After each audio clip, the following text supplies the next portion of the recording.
thing we got to do is we got to stop waiting for somebody else. Take it upon ourselves. Take it upon you. Okay? Take it upon you. Please.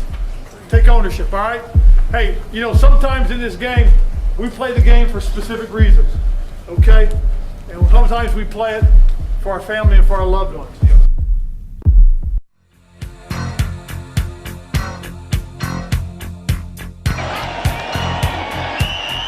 This ends what has been a class week for the Washington Redskins and Doug.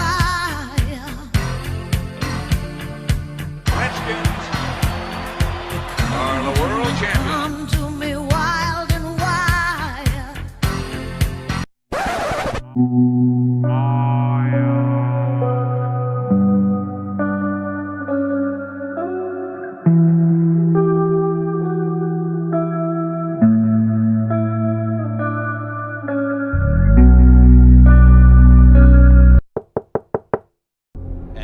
Our new head coach of the Washington Redskins, Coach Ron Rivera.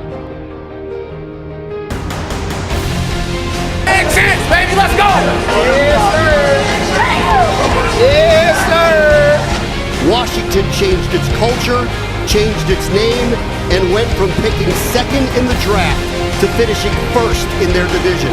The Washington football team has won the NFC East.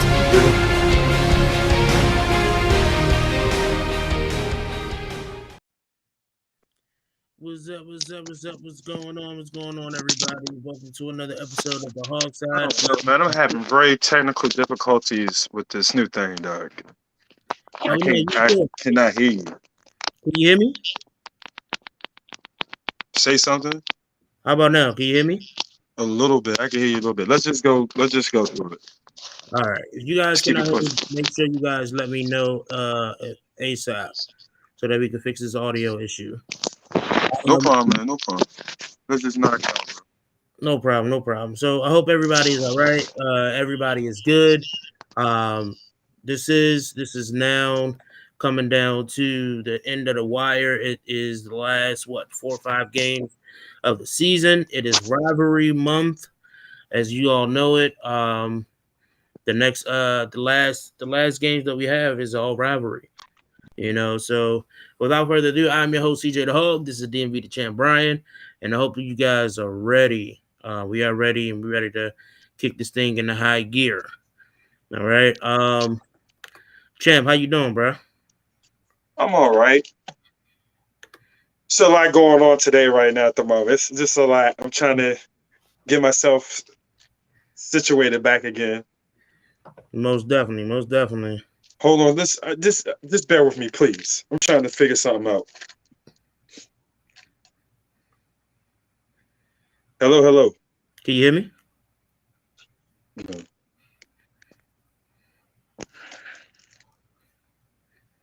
Hold on, give me 1 second. Hold on, sir. All right, can you hear me now? Can you hear me better?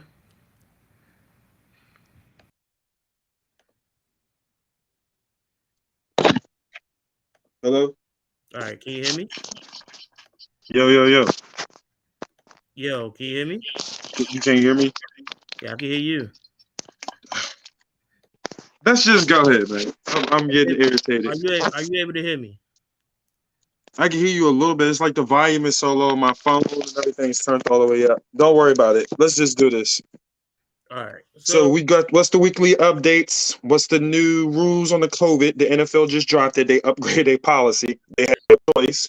So what was the new rules and set for that? Throughout the whole month of throughout this whole couple of weeks, the last 24 hours, the last 48 hours, the NFL and Roger Goodell has just been switching everything up lately.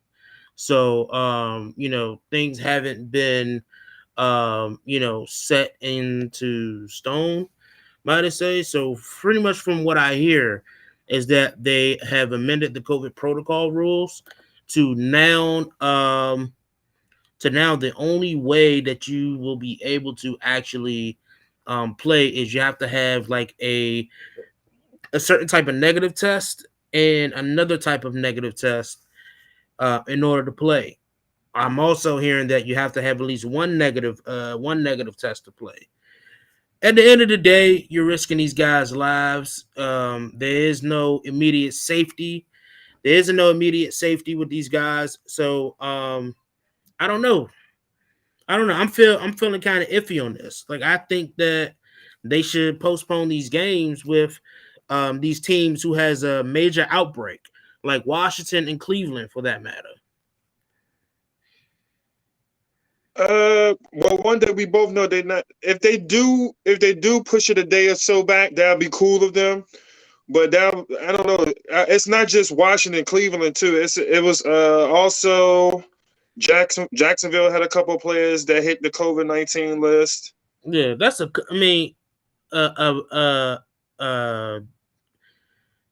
virus is a virus. When you have it, you have it. But I'm talking for the teams who have 10 or more players. Cleveland has like 15. Washington has 21. There's not a lot of other teams who has hit that bar yet. You know, I get what you're saying. So, not at that high number. I understand what you're saying. So, like, I get that you don't want to postpone games when it's only 3 players who have COVID, but then you have these teams who's like 15 players or more who has COVID, and you're not trying to postpone these games. There should be some type of flex schedule for these games in general, but it's just not happening. And I think Roger Goodell is not doing what he's supposed to do as commissioner to just have these players' safety in hand. Baker Mayfield stepped out on Twitter. He spoke up. He said he don't like the idea of having to play when most of the players have COVID.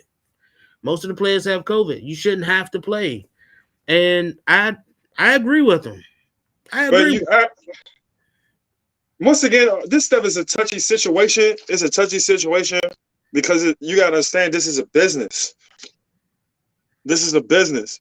And then before the season started, they gave the guys the option to not have COVID. I mean, not to get vaccinated and everything as well. Like I said, that's a personal, touchy situation subject. And I understand from both parties. It's a business. And a lot of people are like, oh, you guys making this much money, just get it done.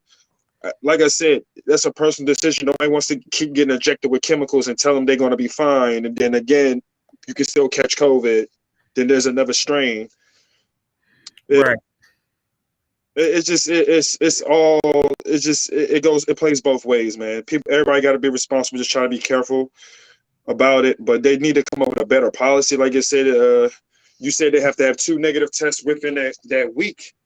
And then, like I said, you think that, like, say, for example, if Tom Brady gets COVID and he's missing a game, and especially as a big primetime game, you think the NFL is not going to push that game back, sir? I mean, the NFL, they know what's going on. I definitely think you should. Like, I really think you should. I think this is really.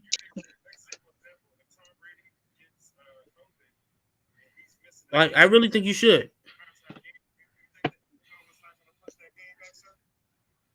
Like I said, if it continues to escalate, then fine. Because like I said, they did that a couple of times last year. They pushed a couple of games back, especially when the Ravens got hit heavily with the COVID and everything as well. Like I said, it depends on what the teams are, I think, and what primetime games they got. I just think that these kind of games needs to be used as flex games. This game was already supposed to be on the flex schedule. So you want them to push the game back to Monday night? Why not? We had 3 Monday night games before. Why not? The first I'm I was about to ask you, are you asking them to push the game 1 day back or 2 days back? Like, what are you asking? It's got to be a proposal. Something has to happen, right? So I say, on Monday, you add an extra game. And this is just for the Washington game and the Cleveland game. Like, I think everybody else is fine. I think everybody else is fine because they don't have a lot of cases. But for the teams who have cases of 10 or more players, I think you need to move them to a day where when you amending these rules, they can be set in place for these players who can possibly play. But at the end of the day, it boils down to safety. It boils down to safety for me. And like I said, if you putting it that way, if you're putting it that way, bro, then I'm all for it. Like one game, if you want to push it a game behind, that's fine. If you want to have 2 Monday night games, like I said, they did it last week, and I thought they did a good job with it. I had no problem coming home. I get home around 5. I had no problem watching the football game. I get this kick and watch 2 games in one night. I'm cool with that. Like you said, it's about the player safety and everything because this new strain is out. So I definitely understand. I agree with you on that. But I'm just thinking from a business perspective, NFL, it depends. I feel like you know how they handle it. Like if it's Aaron Rodgers or Tom Brady, like one of the face of the NFL, like type guys, you get what I'm saying? If they were out, then the NFL, like, oh nah, that's our guy. You know, we're gonna have to push that game back. Like I said, when Lamar's one of those big guys, they pushed the Ravens. I remember pushing the Ravens game back to like a Monday or Tuesday because it was a heavy primetime game. So I definitely understand that.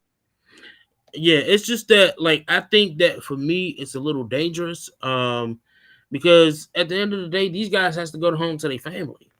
You know, no, you're right. Or just their kids, period. Anything like that. I understand what you're saying. They have to go home to their family. And I get that you can't just like forfeit a game because at the end of the day, fans pay so much money to come to these games. So I get the whole sole purpose of not being able to just call it a game and then boom, everybody can go home, right? But I also think that there should be some type of plan implemented. I think that once there were word that Omicron has got out, I think that's when an actual plan should have been implemented. Nobody wasn't thinking about that because it haven't been an issue really. If you want, like you said, it hasn't been an issue until this past week or two.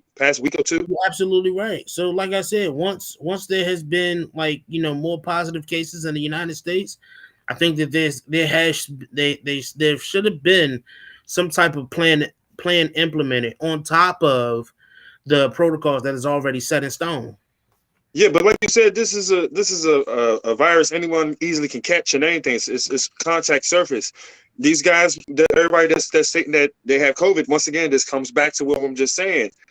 Most of these guys that's out, they are vaccinated. They follow the protocols that were set and still caught it. That's what I'm telling you. This don't make any sense to me. Right. It doesn't make sense. Yep. Well, this comes to one of those situations, bro. Think about it. This comes to a situations, what really, so far from what I'm seeing, you can't really fully control. Absolutely. That's what makes this hard is because you can't control the situation, right? Things will happen. You never know who's gonna contract the virus. You're never gonna know what's gonna happen. You don't know who's gonna play next week. You're gonna know who is gonna play next week. So it's a hard robot to control. So without further ado, it's like the weekly updates for the Washington ahead of the Philly game is 21 players is now currently on the COVID injury list, on the reserve COVID list. They have added defensive tackle Tyler Clark and quarterback Jordan Ta'amu a couple of days ago. They added them to the practice squad. Sam Cosmi is designated to return to practice this week. So I'm not sure if we're going to be able to see him, but he is designated to return to practice. Kendall Fuller and Tim Settle is also one of the other players on the reserve list as well, with activating cornerback Darryl Roberts to the 53. I think Jonathan Allen might be back this week though. Possibly. Yeah.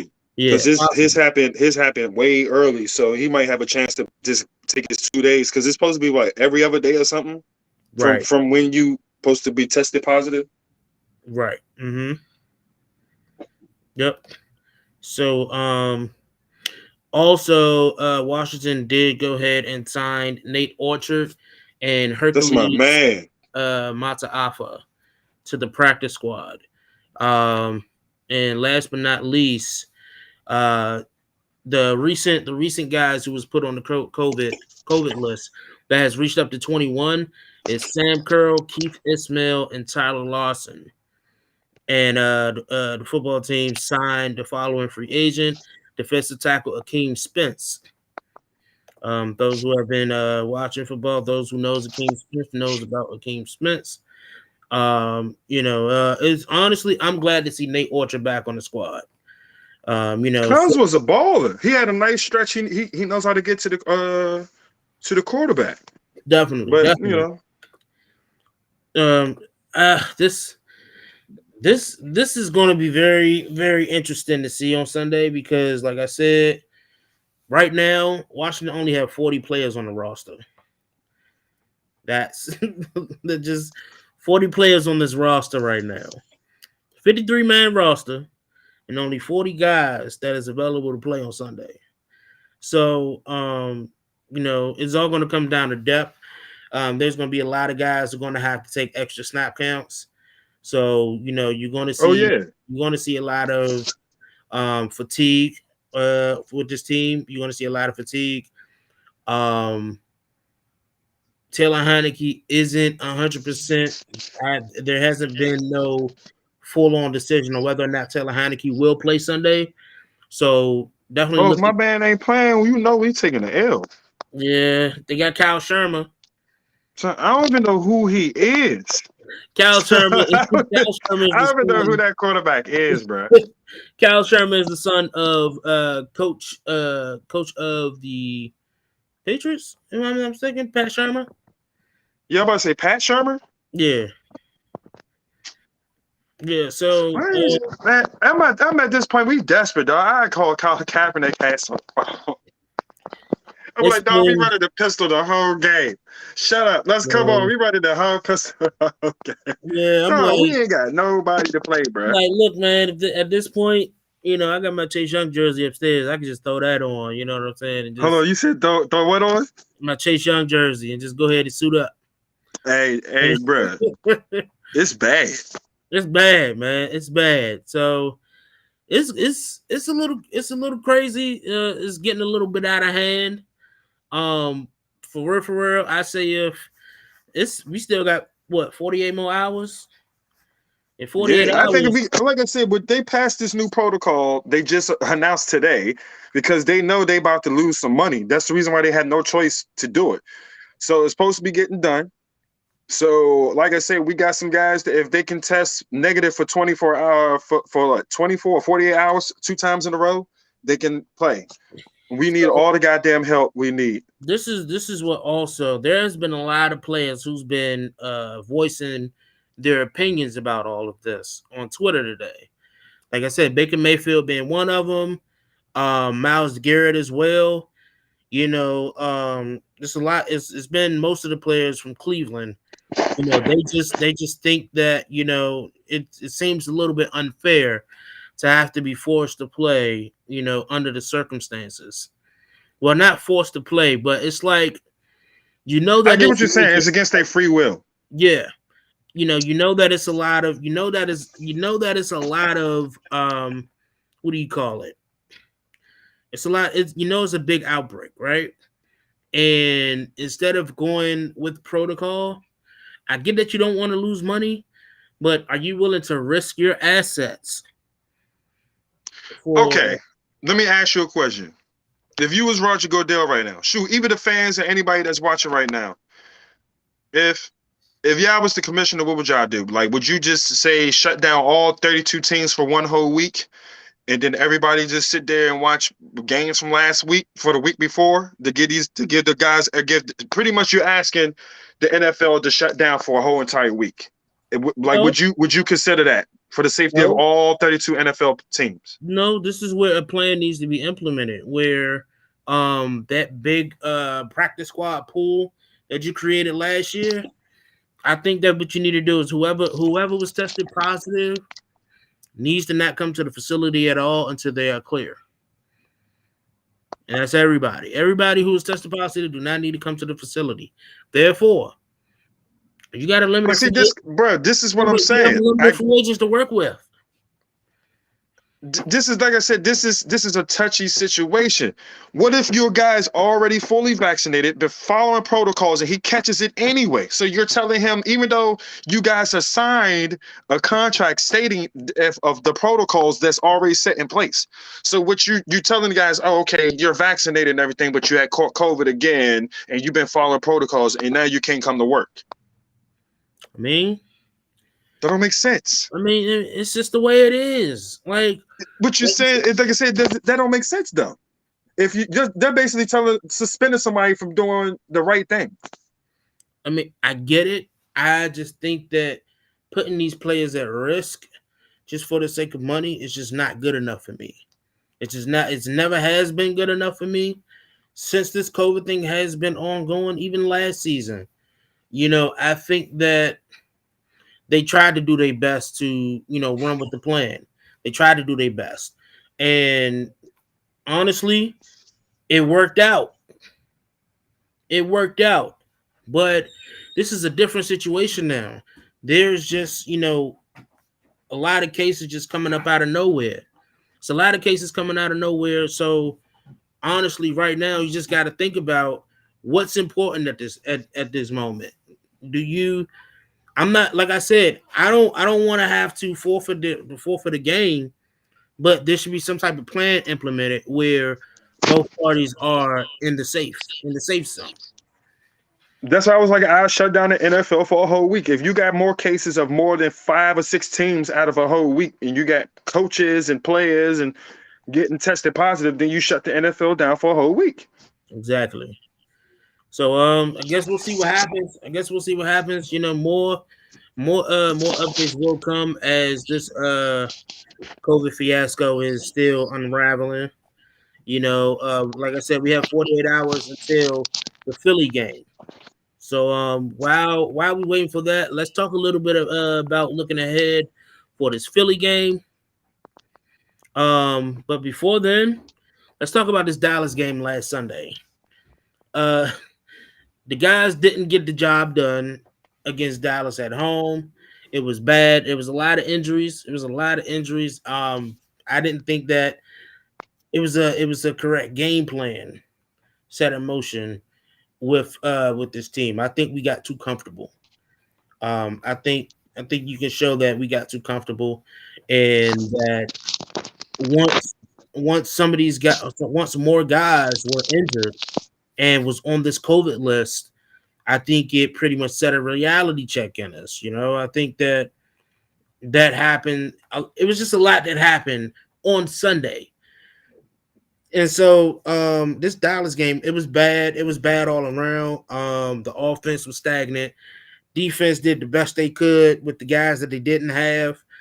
It was a lack of effort in tackling. You know, Amari Cooper had like 2 or 3 broken tackles. CeeDee Lamb as well. Michael Gallup as well. Ezekiel Elliott as well. Corey Clements as well. It was just bad effort in tackling, but the defense still did the best they could to manage the game as much as they could. So, Champ, I know how you felt about this game, but I gotta ask. What was your thoughts? We got our ass whooped. I'm just gonna be plain and simple. And we got our ass whooped, and then, like you said, I felt like I went back and watched the game again. And like I said, the team was having mental mistakes. They didn't show up. The team didn't show up.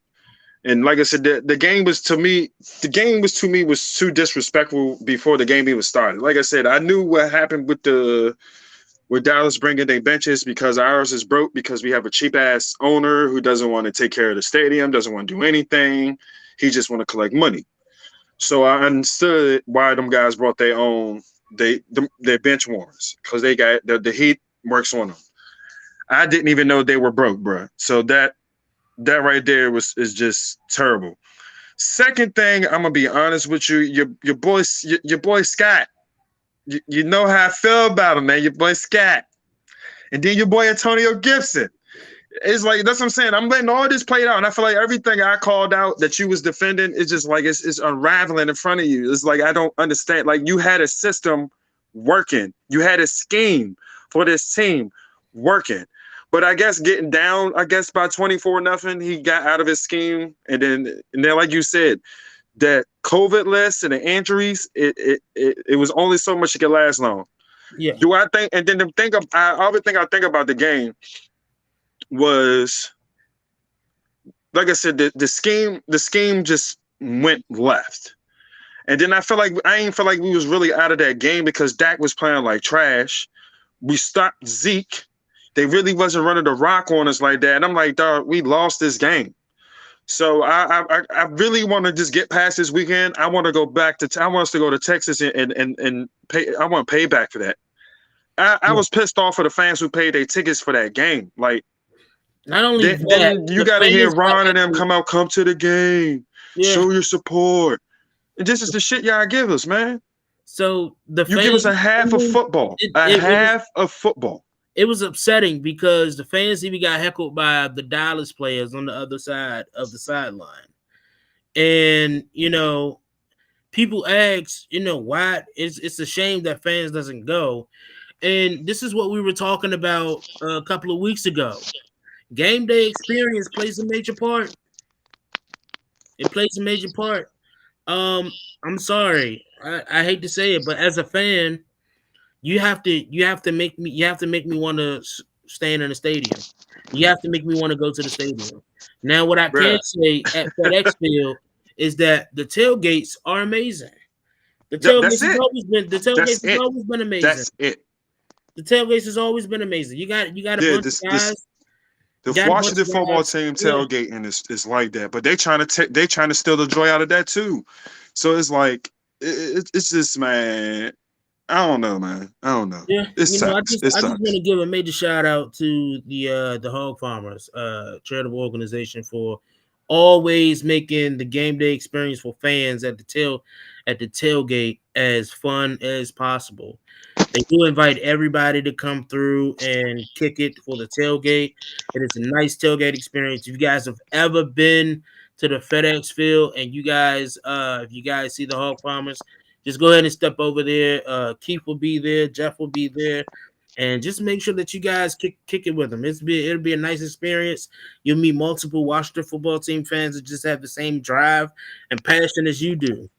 But this game against Dallas, it was bad. Taylor Heineke, man, like, where do I begin, right? Where do I begin? Go ahead, son. Just let it all out, man. Let it all out. Where do I begin? It's like I don't want to blame the kid fully, right? But because honestly, I can't really blame him. I can only blame this offensive line. This offensive line has let him down terribly.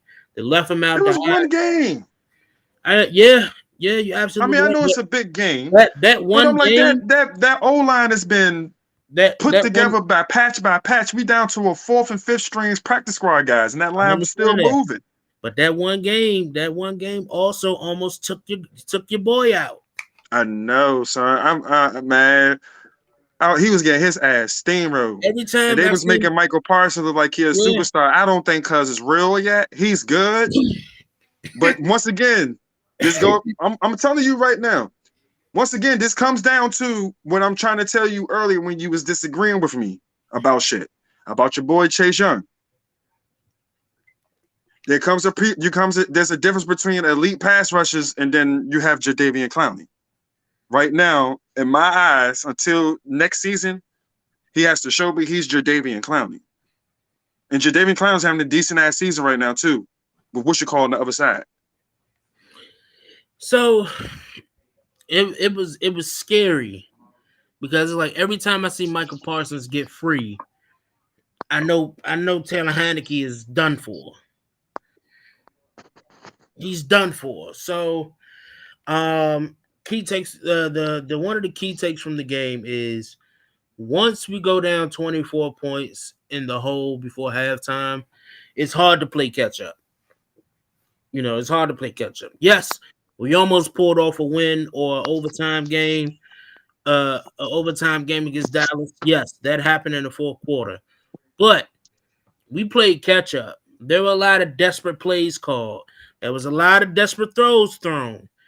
There was a lot of defensive plays called that shouldn't have been played because of desperation. You can't be down 24. You can't be down 24 nothing at halftime and want to play catch up and expect to win the game. I know the saying, it ain't over till the fat lady sings, but being down 24 nothing against a star-studded defense like Dallas, they had all their starters. Randy Gregory was back. It was a read 'em a week situation. It was a Man, read I 'em a still week see a situation. team that's flawed, man. Like I said, Absolutely. Dallas. This is their Absolutely. year. I'm looking at it. This is their year. But dog, I'm like, you don't understand. I want to see them. That's a game you were like, hey, run that back. Yeah, we got to run that back. So here's the crazy thing, right? And I was going back and forth on Twitter all day today, and with Dallas fans, of course, it's like throwing salt on the wound. They still throwing salt on the wound, right? It's cool.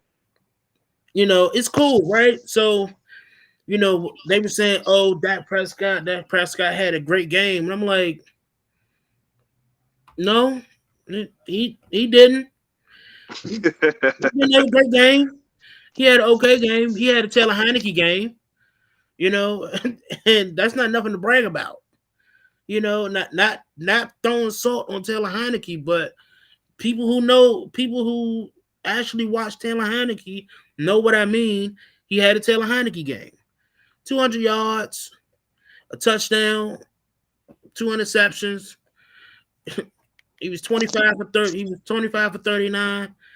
I mean, help me out here, and he was throwing to a lot of ghosts on the field. I don't know if he was throwing to his imaginary friends or what it was, but after halftime, they were saying that Dallas let up on the gas. I don't think they necessarily let up on the gas. I think what happened was Kellen Moore never had great game time management. Never had great game time management. And that's just me. I'm not hating on Dallas or anything. I think Dallas fans can actually agree with me on this.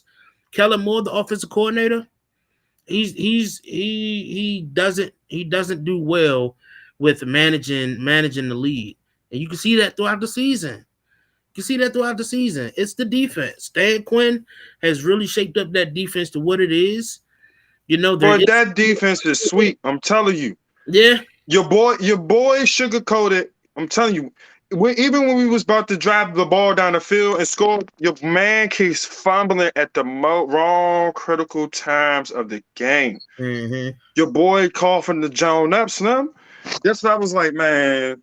I keep like I said, every time I say something, you be like, nah, just give him a chance. And it's like I'm giving a chance and I'm watching him.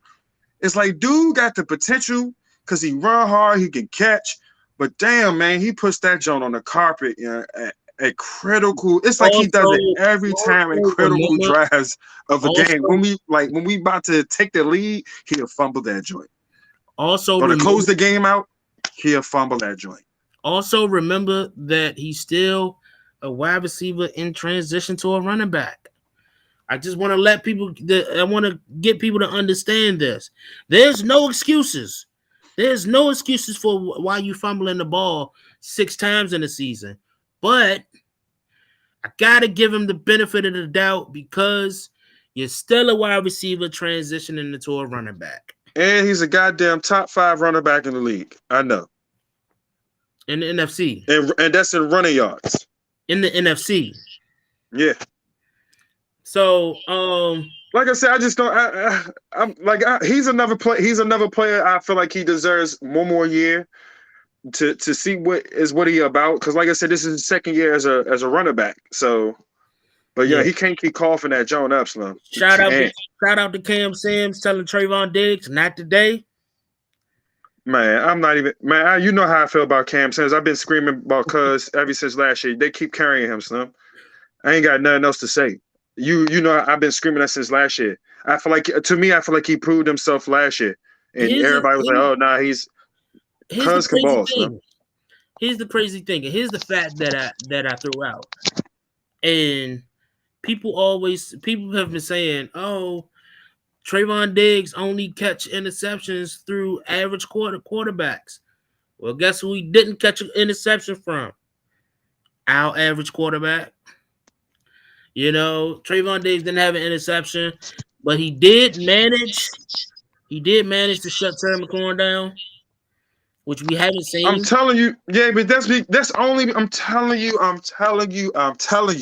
blame bruh. Scott Turner. If we get some of our starters, like if Cosme come back, and then if we get some of our guys back, like Schweitzer, if he can come back, dog. When we had our line like decent, dog, Taylor's gonna have time in that pocket. He's gonna burn Diggs' ass up. Just like, man, come on, yeah.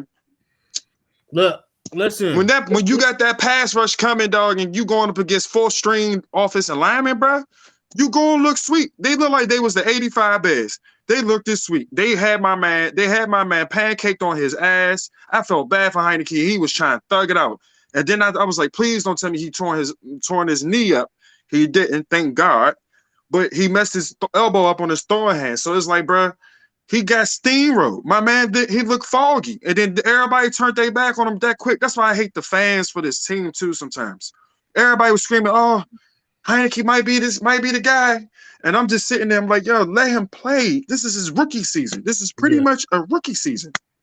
So this is why we don't go nowhere, bro. We don't get quarterbacks no chance to do nothing. Like, we don't. I agree.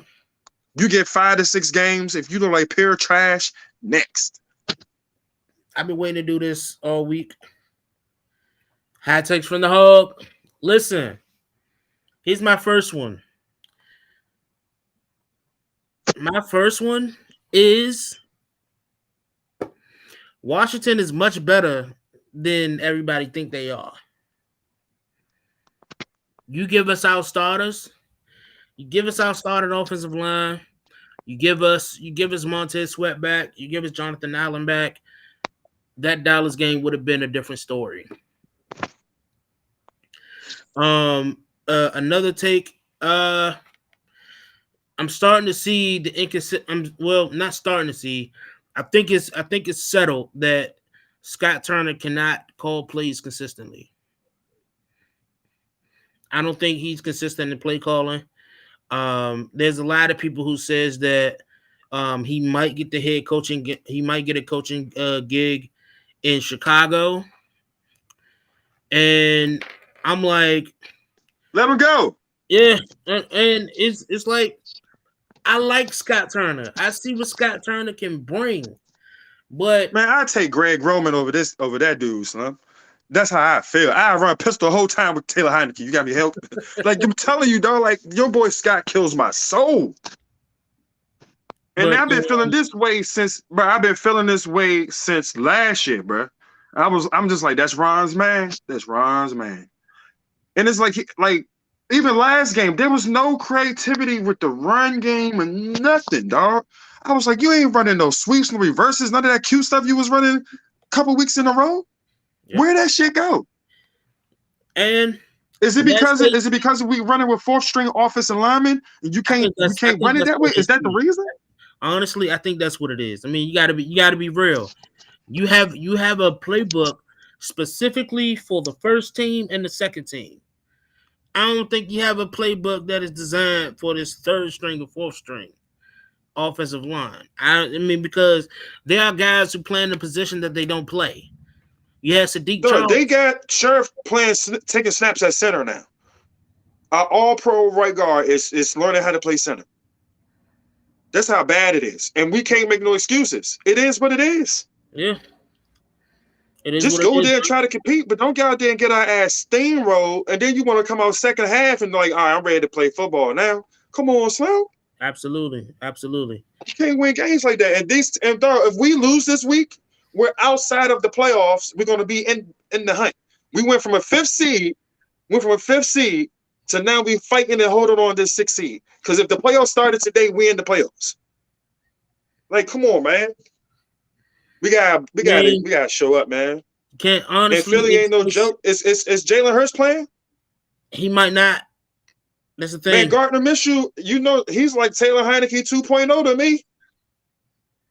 Absolutely. If we come out that jump not thinking stuff sweet, he gonna burn our little ass up. So, last hot take is Charles Leno deserves to be in a Pro Bowl this season. I like Charles Leno. He stepped up majorly. I think he deserves the spot in the Pro Bowl. So he definitely got my vote. If you guys haven't done it yet, you guys can vote in the Pro Bowl on Twitter Oh by yeah, that's by right. That's tagging your right. That's favorite right. player, tagging your favorite player, and then hashtagging Pro Bowl vote. Pro Bowl vote. So you tag your favorite player, and then you hashtag Pro Bowl vote, and that will count as 2 votes. That will count as 2 votes. So make sure that you guys, go ahead and vote for your favorite Washington football team player to go to the Pro Bowl. All right, I'm gonna throw Taylor Heineke in there. I'm gonna throw Taylor Heineke in there. No, I throw Jonathan Allen. Oh yeah, Leno been balling. Definitely. You definitely throw Jonathan Allen in there. I definitely would give it to Terry. Terry can get it. And if he give me 2 more good games, I give it to Antonio Gibson. Okay. Even though he fumbles like hell, Cuz been balling. Cuz had a nice month cooking. He was consistent. Yeah. Yeah, but if he drops that football near the goal line again, I'm gonna steal his ass if you're catching walking down A Street, man. For real, I'm gonna hit his ass with a mean, clean right. I'm like, what's wrong with you? Yeah, man, it's been crazy. But now, my question to you, we passed the COVID stuff.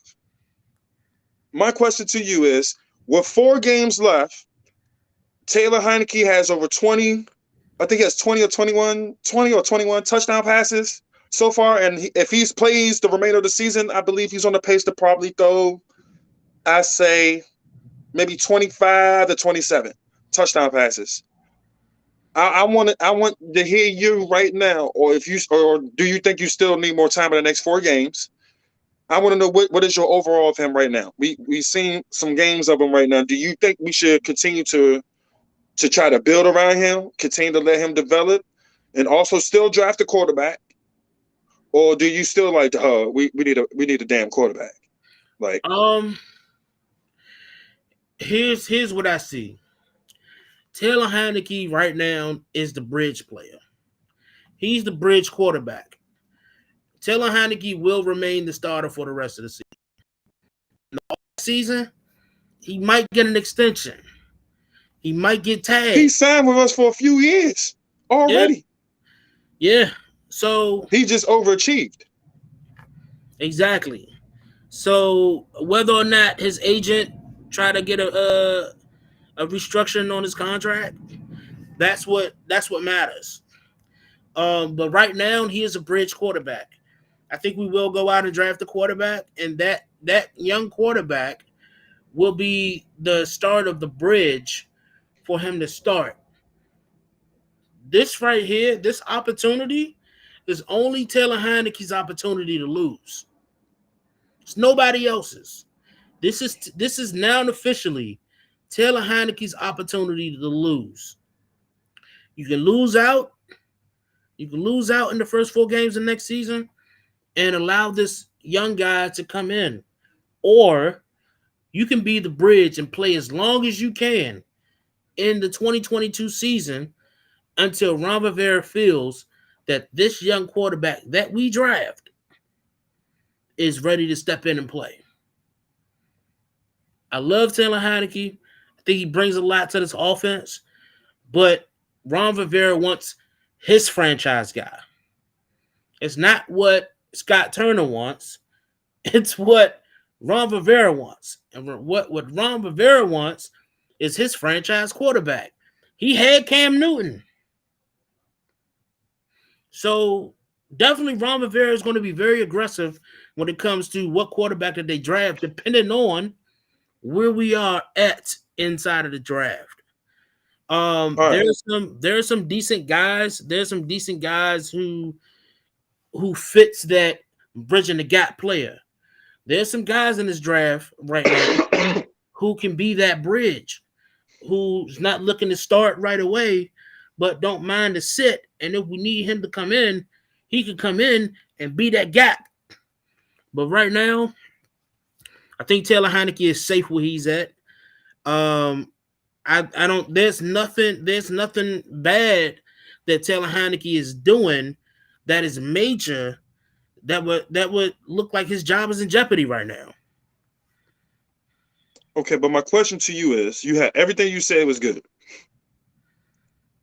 I'm talking. All right, so so far this season, he's started 13, 14 games. Yeah.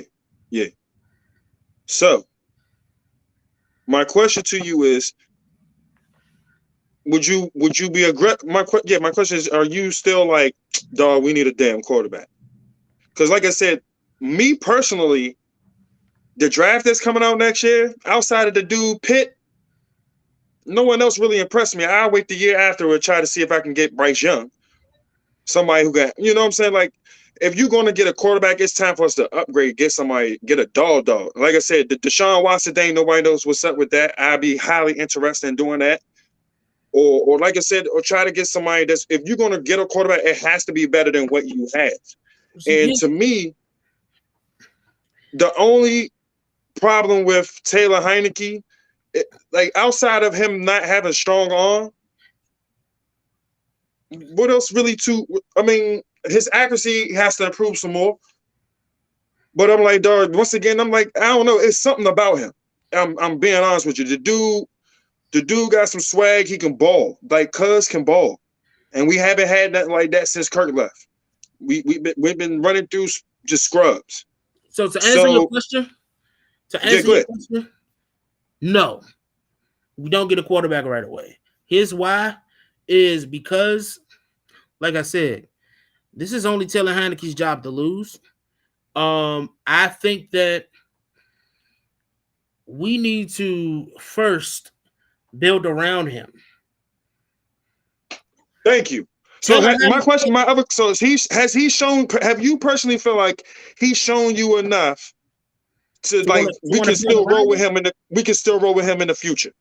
Yes. Has he shown you enough? You like, man, fuck it, I'm comfortable. We can roll with him next year, and let's see what's going on. Let's see. Yes, I am 100% comfortable with using him to build this foundation that we're trying to build.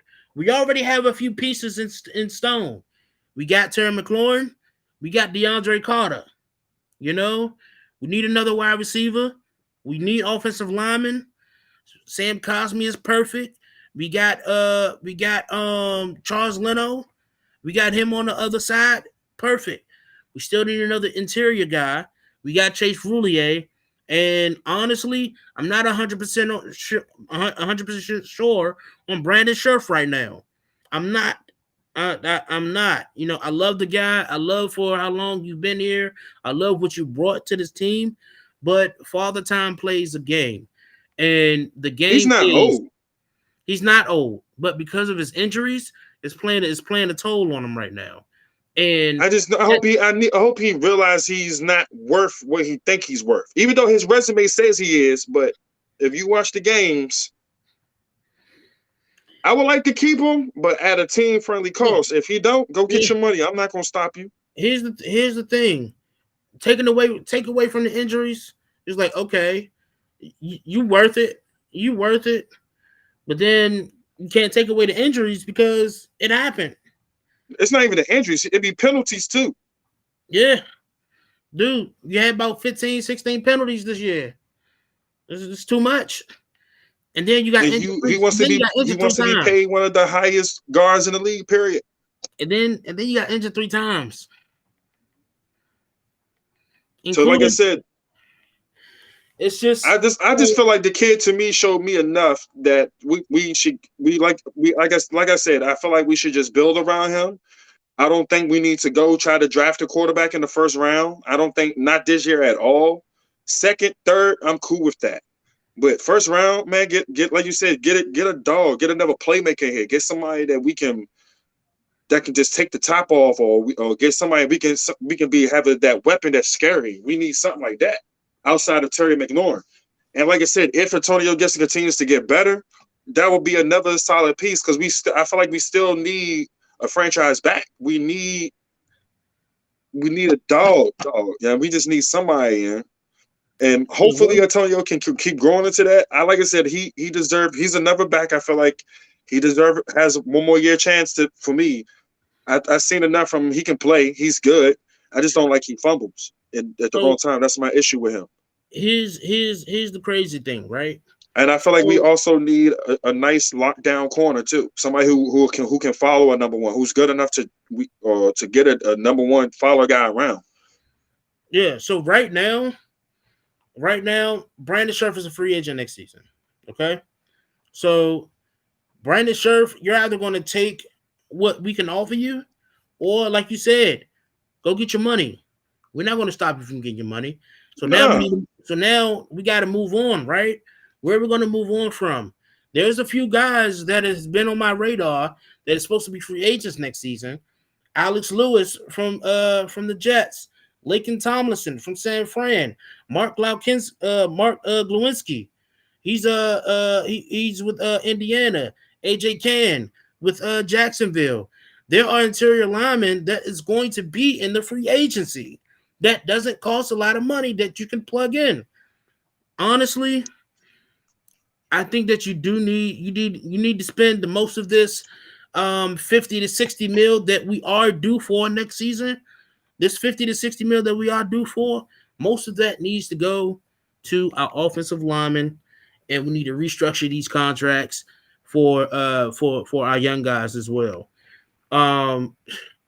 This is honestly, we need to build around Taylor Heineke as much as we can. Like you said, I'm with you on it. I'm not 100% okay with this quarterback draft class. There's people speculating saying that there are 5 franchise quarterbacks in this draft. Yeah, but how long? How long are we talking for this kid or kids to be franchise quarterbacks? They're not franchise quarterbacks next year. I don't think there's nobody in this draft class. I don't think. Yeah, like I said, Pitt might be the only one. I don't know. He might be the only one, bro. And Corral, I can see Corral probably coming in starting later towards the end of the season. I can probably see him coming in. Exactly. But to be honest with you, bro, I don't want to draft nobody. There's nobody that's out there, Joe, that's making me like, ooh, we gotta get him. There's nobody like that, dog. And it's nobody for real. I have felt that way since Kyler Murray came in. Absolutely, Nick. Absolutely. Ground and pound football. 100% lineman wins games. Thank you. And Yes, Nick, sir. Nick, you understand that with Green Bay. Listen, you have to protect your asset, and that asset is Aaron Rodgers. So right now, But dog, they got a dog in the backfield too, though. That's true. They got a dog back there. But as you can see, you can plug anybody in that backfield at this point. With that offensive line that they have, you can plug anybody in that backfield. And right now, I think they need to build around Taylor Heineke. You need to rebuild this offensive line that you put together. Because right now, the offensive line that you have put together, it's good. They have been good. But It's just injuries, bro. They've been great value good. You know, I need a 5-star studded offensive line. I need a Colts offensive line. I need Indianapolis Colts offensive line. Man, man, if we had that, loud. Come on, like let's be real. Not to hinder Carson Wentz. Let's be real. But let's be for real though. Guess who's the best sleeper pickup free agent we picked up this year? Eric Flowers. Yeah. Yeah. Yeah, when we got him back, Haas went right back to being a dog again. But so, like I said, I personally feel like we need another tackle and another guard. That's it. Ron's been picking up we got a lot of depth at O-line. It just they all went down. Every last single one of them. So Absolutely. He did his job. Dog, you forget we down to our 4th string center. So you had depth at center. We down to guards now. We lost 2 guards or 1 guard. It's like Ron had depth. He's building a line. It just you can't control injuries. If you telling me your first string, then you put your backup in, then your backup goes down, then that backup goes down, then you're like, damn, I got to try to get somebody off the street or the practice squad. Then our kicker's going down. You know what I'm saying? I like Joey Slye. I'm waiting for him to come back.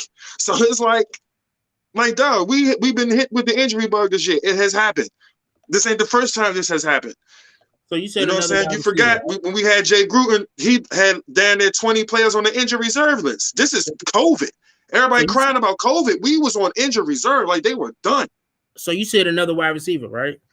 Yes, we should get one more. I mean, me personally, if I'm doing this my way on Madden or something like that, like I said, I like Curtis Samuel. I need to see more from Cuz. Like, that's just me. So I'm gonna give him one more year. So let me ask you this. So there are a few names that really pop out to me on this free agent list, right? Talk to me. And you know I want me some Kareem Hunt. Yeah. All right. So here's the wide receivers that really like stood out to me. And these are guys who are affordable and can play a big role. Okay. Now hear me out on this one, all right? Yes, sir. Juju Smith-Schuster. Pass. Hold on. If you sit here and defend him, I'll pass your ass too. He has not been good since Antonio Brown left. He has not been good since Antonio Brown been left. He's not a number one receiver. He's a solid number two, really a slot at best. I know, pass. I'll pass. Come on, next. We're gonna come back to that. In the veteran standpoint, right? Because honestly, I believe that I want to draft another stud. Yep. So right now, I want to put in a Band-Aid right now, right? And my Band-Aid is Emmanuel Sanders. I'm not gonna argue with you with that. He's a dog. I can't even argue with you with that. I'll take him over Curtis Samuel. Nick, you really hit it on the mark because I was about to name him next. Alan Lazard. He will be a free agent. He will be affordable. Hear me out. No disrespect to Alan Lazard. I think I feel like if he goes to another team, he's going to be some shit. Like, I think he's only good because Aaron Rodgers. That's just me personally. I think he has better hands and better speed than Cam Sims, though. I'd take Cam Sims over him any day. That's just me. Another guy that really stands out to me is Albert Wilson.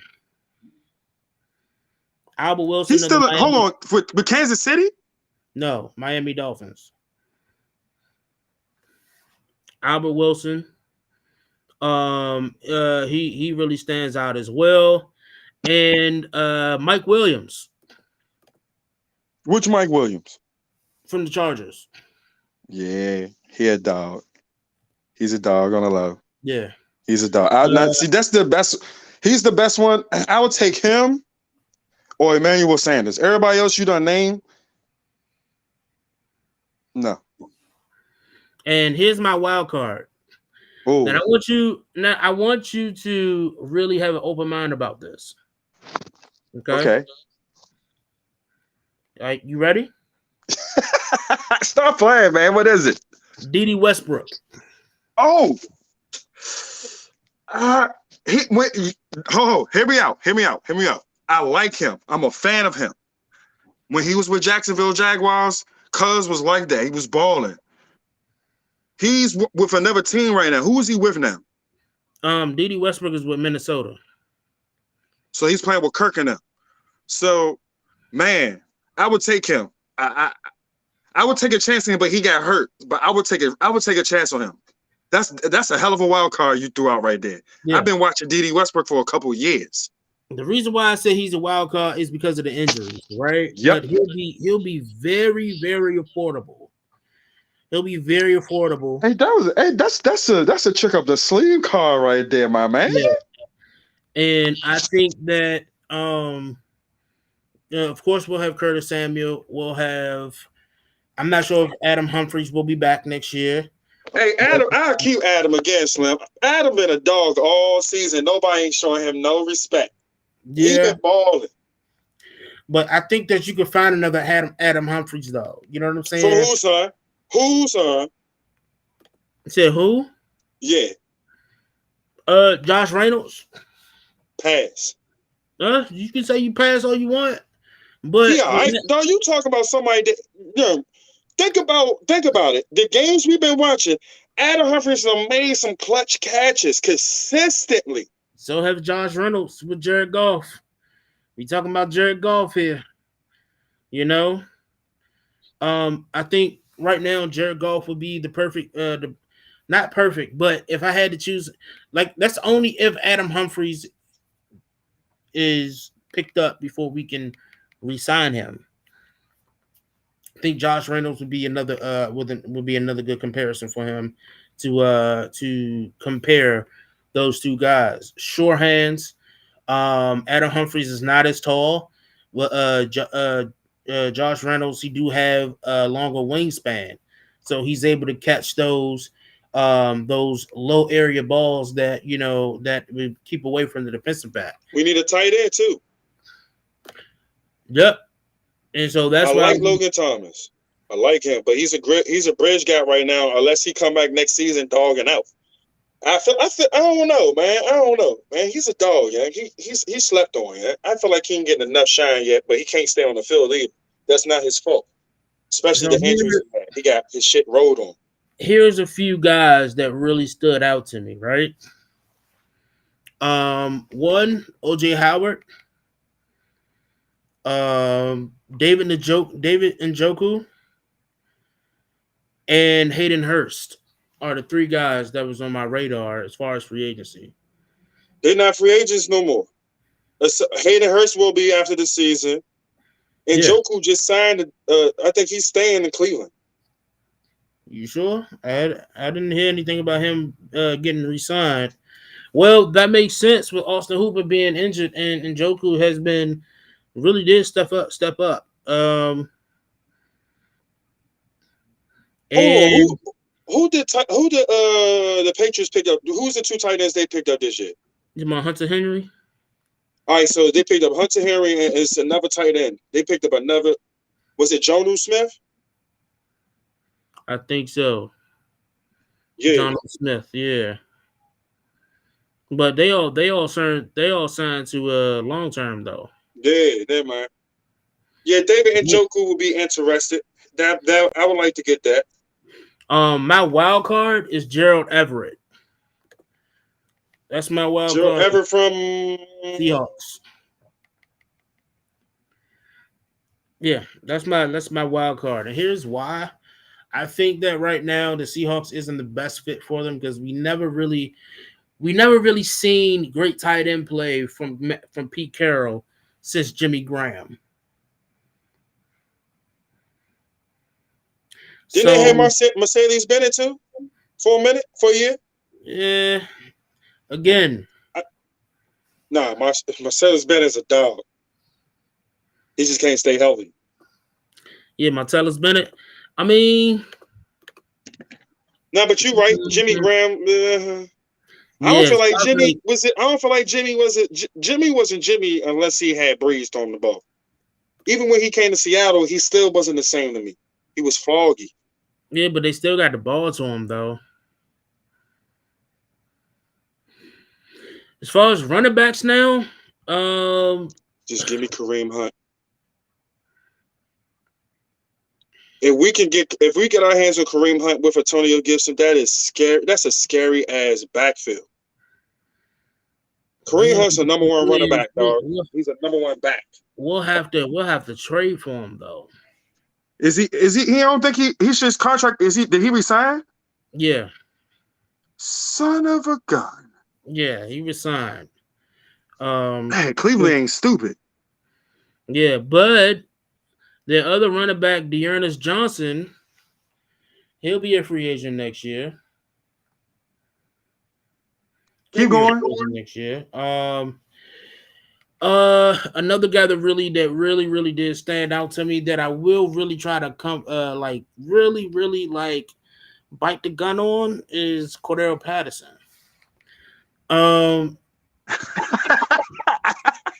Hey, all I can do is laugh at that one. I'm not even mad about that pick because he's been cooking. He's been cooking on the low. I ain't even gonna fake. He's been cooking. And that's honestly, and that's only to see where does JD McKissick stand next year. I think he ain't going nowhere. Yeah.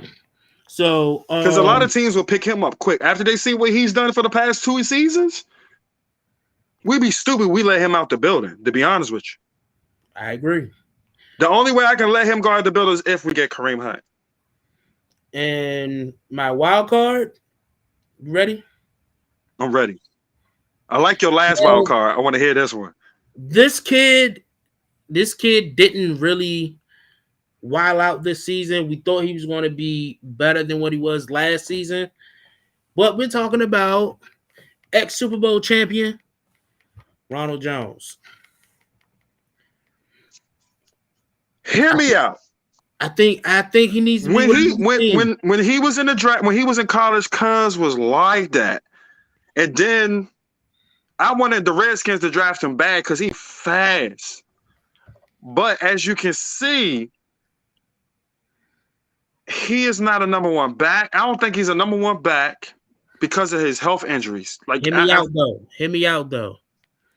Have you ever noticed running backs doesn't fare well with Tom Brady? Come again? Bruh, that's all cheating ass Tom throws the football to. He throws him, he checks it down to his running backs, huh? I understand that, but Ronald Jones is the type of guy who also can pound the rock. He's fast, he's small, but that kid knows how to pound the rock. He, like I said, he's small, but I think that Ronald Jones needs to be somewhere that is not, behind. So you'll take a chance on him? I would.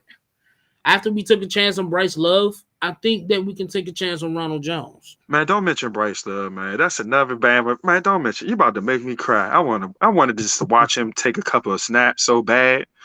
Now, he was like that in college. I do have one more wild card because running back? I have it down on my list. I had two wild cards for the running back. And that is who I really, really want is Matt Breida. I want Matt Breida here. I would say yes, and then I'm gonna have to say no. He's not reliable. Do we need for him to be reliable? We just need a big body. We need a big. He's fast as hell. I mean, sure, but he also got a big body though. Well, his big body can't take no damage. So dog, that dude's hurt he's been hurt every year. Matter of fact, I can't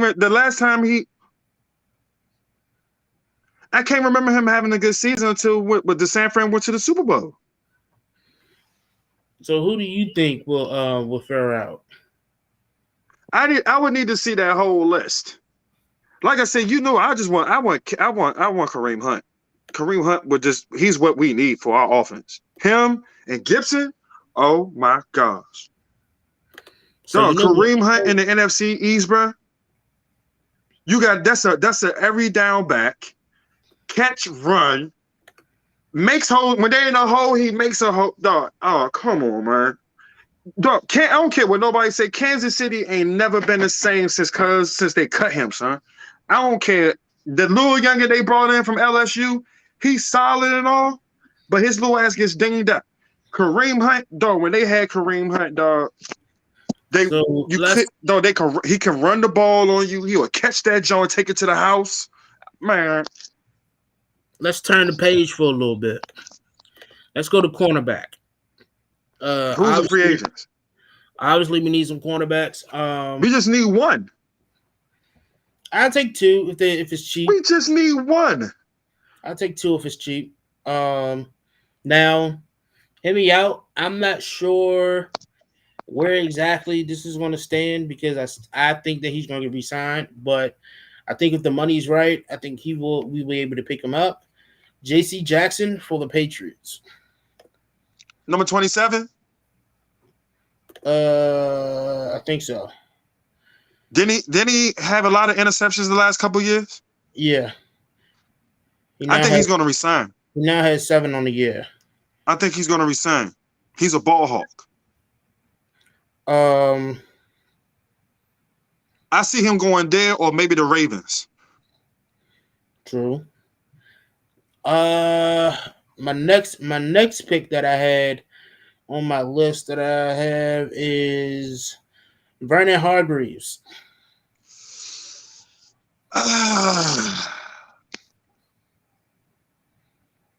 I'm undecided on that one.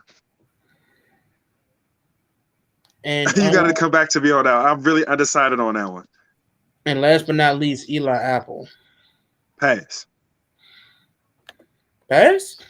Yeah, but because he had one good solid season, man, he used to get his ass scorched all the time. He had one good season. I'm a pass. He got 2 interceptions right now. You know, I get it's not impressive, but right so far he's been a nice cover. Who else on that list? I know it's got to be some more corners on that list. There's some guys that I know for a fact will get re-signed. Stephen Gilmore. He'll be a free agent as of next season. Yeah, that's if he want to stay with Carolina. He might go to Pittsburgh next year and replace Joe Hayden. I can see that happening. Joe Hayden is also a free agent next season. He's done. Kyle Fuller. I don't think Denver is going to get rid of Kyle Fuller. Nope. He's going to resign. Yeah. Patrick Peterson. He's done. That's my favorite corner, but he's done. Bryce Callahan for Denver. He all right. Darius Williams for the Rams. Pass. And Akello Witherspoon, Shavarius Ward. You know, those back end guys, them cheap guys, some back ends. They ain't no starter. They ain't no heavy impact guys. Yeah, Desmond King. I like him when he was with San Diego. I mean, I'm sorry. Yeah, whatever you want to call him.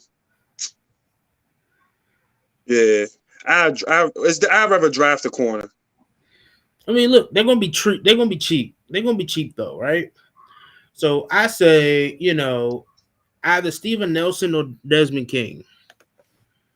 I'll take either one of those at this point. Knowing me, I'm aggressive. I'm trying to go after Stephon Gilmore. That's just me. You want to be that cheap ass GM you trying to bring all these little guys in, which is cool. No, I'm trying to make a statement. I want young guys. I'm sorry. There's nothing wrong with that. That's why I just said I'll draft too. But dog, if Stephon Gilmore, I already know he's going. Dog, we got to play Dallas. Dallas got you need at least really good 3 to 4 good ass. You need one lockdown corner, and the rest of them got to be solid.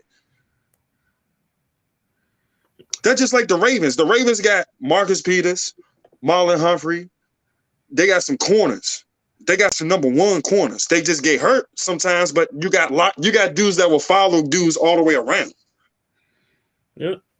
And this where it gets interesting. Unless you're telling me there's a corner coming out of college next year that's a number 1 that you can see that's a number 1, a corner.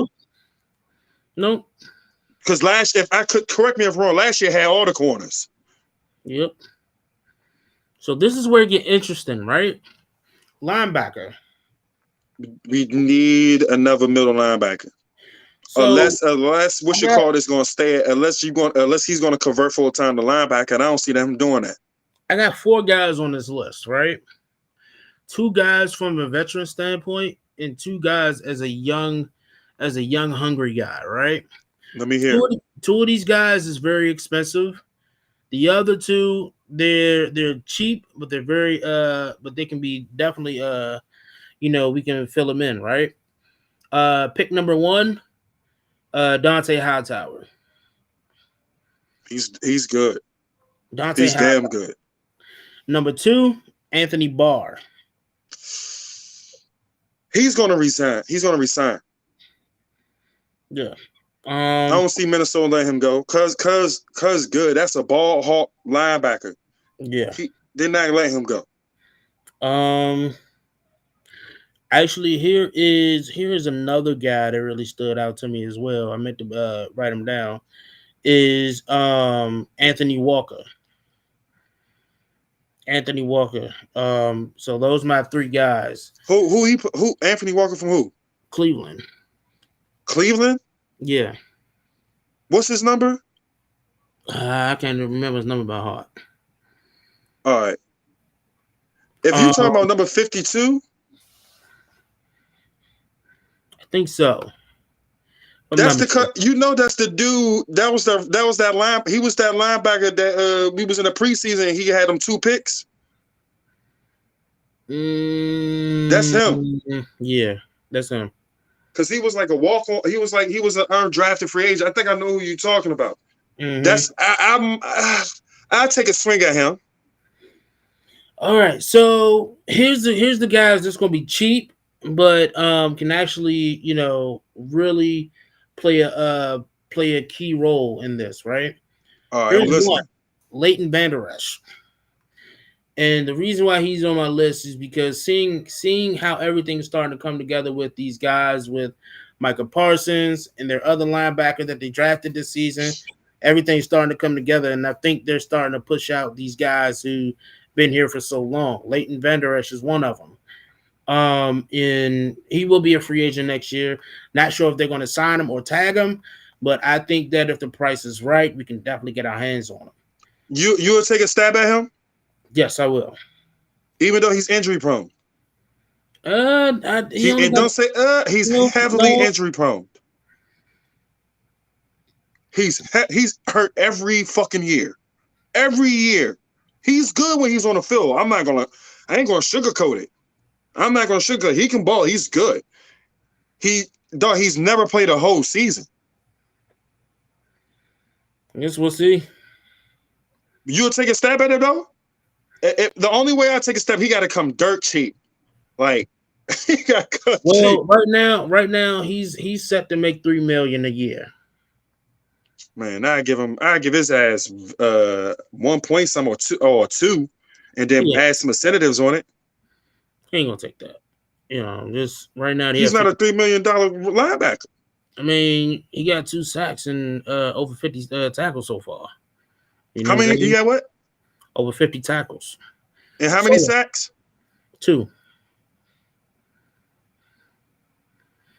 You know what I'm saying? And he's consistent at that. He's consistent at getting those sacks and stuff like that. So, like I said, he won't be that cheap, but he will be cheap enough for us to even take a stab at him. I'd be scared because of his injury history. Yeah, that's just plain and simple. I feel you. Last but not least, Rashaan Evans, from Tennessee. Rashaan Evans is definitely another guy that I would definitely go out and take a stab at. Now you talking my language. Hey, he's a dog, bro. He's a dog. I'll swing with that. He's a dog. Like I said, Leighton Vander Esch, I rock with him. He's a baller too. That dude has not played a whole season. Like, you're gonna be mad. If we would have signed him by week 8 or week 7, you'd be like, well, he ain't get that's exactly what you're gonna do. He ain't get injured this season. Because he's been rotating. He's not on. It's not about him. They got linebackers. Sometimes you need a guy that can rotate. And right now, we can use everybody. But yep. So that is my free agent tracker. All right. I need your prediction for this week game, man, so I can get going and watch this primetime game tonight.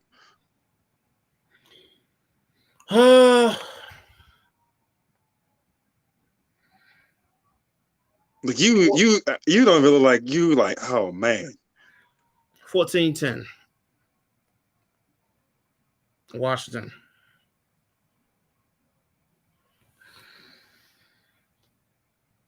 Here's why. There's a lot of mystery guys that's going to be playing. Guys that the Eagles really haven't seen.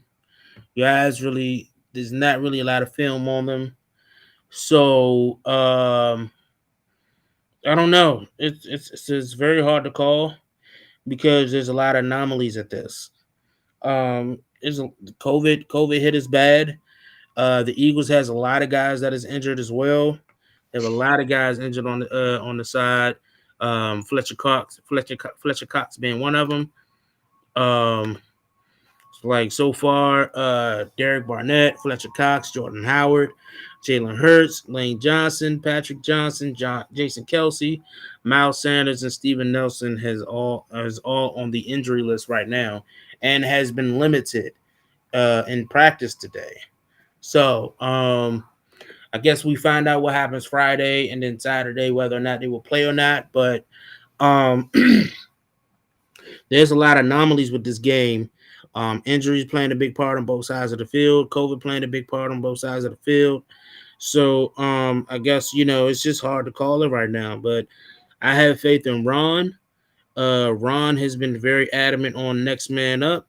It didn't work out last week, but I think that this week we're going to bounce back and we're going to try to get this win streak back on. So you said 14-10? 14-10, Washington. I'm going to say either it's going to be 24-17 or 21 or even 24. It's going to be either 24-17 or 24-20. It's going to be some weird odd score. But I think my man Heineke going make up for last week. Yeah, he feels some type of way. So I think he might go out there unless he been lying about not being feeling good. I don't know. We'll find out, see how healthy he is when he plays. But I think he's going to throw 2 touchdowns. And I like you said, I think your boy going to probably get like 80 yards rushing. If we can get to over 80 yards rushing with your boy Gibbs while fumbling and everything, we can probably win this game. I think the defense is going to show up. I'm confident the defense is schemed. The defense is schemed well. It's just the damn offense not schemed well for me. But I'm gonna say 24-17, and I'm gonna say us. I think Taylor's gonna probably pull a fourth quarter miracle or something crazy at the end to get us over the hump. Oh, he's still trying to collect them extra bonus checks, man. My man hungry, yeah. All right, there you have it. You guys know what it is. I hope that you guys definitely tune in every Thursday now. We are on Thursdays now. We are officially on Thursdays at 7 p.m. Eastern Standard Time. So make sure that you guys tune in every Thursday at the HOGside. It's been fun. We have one more episode before the holidays. Christmas is next weekend. So, it's going to be full of fun and cheer, family times. Yep. So, we'll have one more show before then, and then it'll be the new year. So we hope you guys, very much enjoy your holidays. If you guys don't get a chance to tune in with us next week due to traveling and things like that. But we do hope that you guys have a very happy holiday, a Merry Christmas, and a Happy New Year. This show is brought to you by Velocity Sports. We are on live every Thursday at 7 p.m. Eastern Standard Time. I'm your host, CJ the Hog. This is DMV the Champ Brian. You guys have a good night. Good night.